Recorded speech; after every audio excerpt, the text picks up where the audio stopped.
So it's totally different. The main resources of Russia are different than the resources that we have in Brazil and in China, which is basically a lot of people and a lot of new or emerging new technologies and materials, raw materials, and so forth. So it's a lot different than that.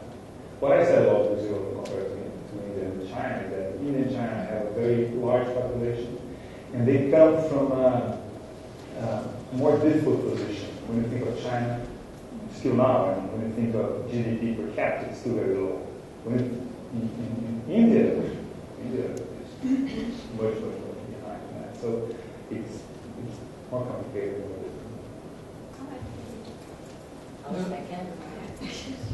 this. Don't feel sorry about him continuous, okay? Because it's going to be good for the whole region. Yeah. No, it's just when you think about football. I know, it's better. I always feel bad for it. Me too, don't worry.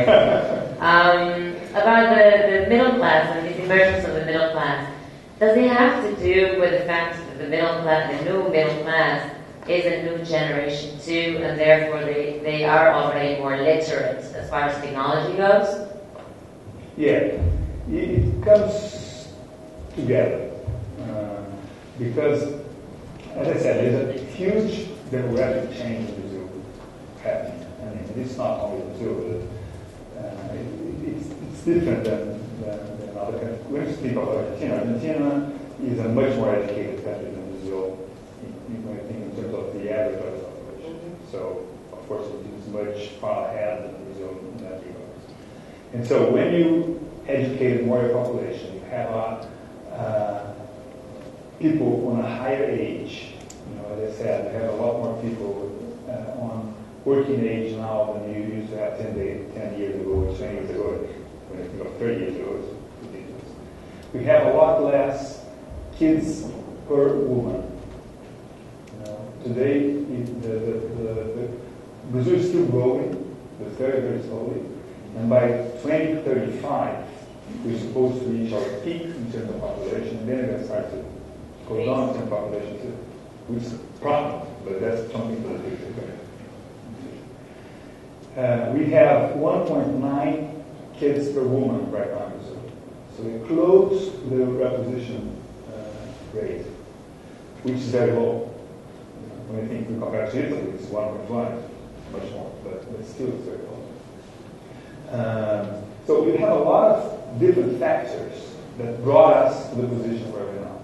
We have a very large population, sixth in the world, which is reaching the working age, more educated than the parents, and less educated than kids, so we're going to have still waiting on that. So it's a lot of different reasons for that. And also, we have found a way out of hyperinflation in the early 90s, which is very different. And just that totally changed the country. You're able to grant the population a higher income just by not having the inflation taxation. Just like that.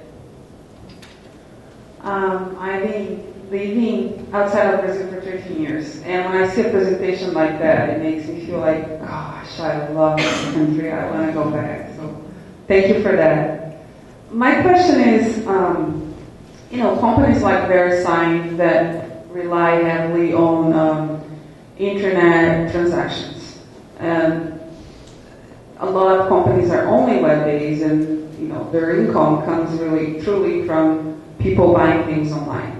And you pointed out in your presentation, my grocery neighbor is my partner because they give me credit. And the Brazilian way, we write a lot of checks. We don't trust credit cards, and we like to buy things paying installments. So, and we don't, you have the data, so that's my question. So how is it changing? How is the population starting to trust to buy things online and put their credit card information or boleto bancário how they're doing that now? What are the ways? There's actually a huge change in behavior for that. We write less and less checks by the year. Today, the population of Brazil is bigger than it was 10 years ago, and we write half. Yeah. Half. Hello. Yeah. Half of the checks that we used to write 10 years ago. Okay. So it's getting. If I may add something, we are one of the 8 or 12 countries in the world in which you can pay by credit card by installments. And that's what I was going to say. I mean, you can buy things in 12 installments with your credit card. I mean, you can do it in the US That's or not any heard other. in the U.S. Argentina told me it's the same thing. Okay, so I mean, it's just like 10 countries in the world. You can have it. I got asked actually when I moved to the U.S. I was like, oh, can I pay in like 2 installments? Huh? I got such a. Another thing. So you're changing from money, from checks to money, plastic money. We have 10 times more credit cards. I don't have the exact number, but it's like 10 times more credit cards today than we had 10 years ago. And we kept this, for example, characteristic of this industry. People want to buy things in installments. That's probably the only way they can do it. And the stores finance you. Yeah. And they finance you in a way that is much more reasonable because they have lower risk. Because the risk goes to the credit card company. And the trust, what you're seeing in these 10 years that like you're seeing a shift in trust from buying things on the internet?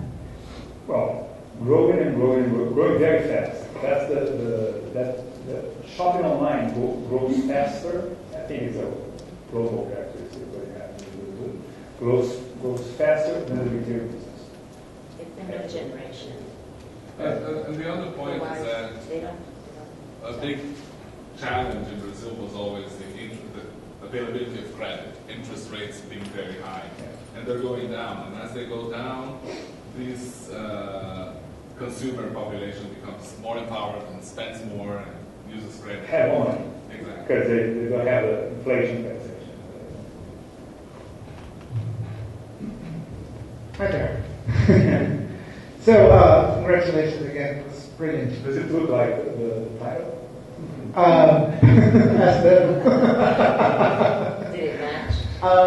when we were discussing about your presence here, what most amazed me was this idea of the online game. Because you are, we were talking about core business yesterday, you essentially people would think, well, Coca-Cola is a great company, they sell beverages, they sell drinks. And then what you're doing here is getting to the community, finding and creating value not only for this community but also for your own brand and for your services, because you are educating these people and you're training these people to eventually come and work for you. And doing it in Brazil, being Brazilian, I know how important it is because of the economic situation here and the kind of life that these people go through. So my question is, I think this is one of the most brilliant projects I've heard in the past years.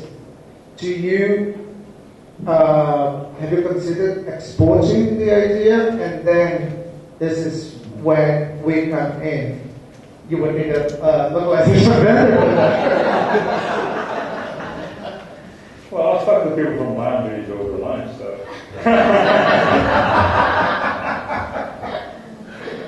So anyway, yes, I think that this project, if it is really successful, it's new.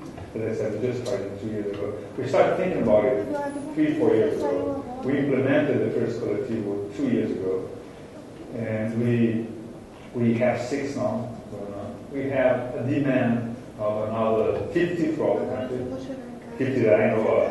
We probably have a demand of 1,000 already. A lot of people want to implement that.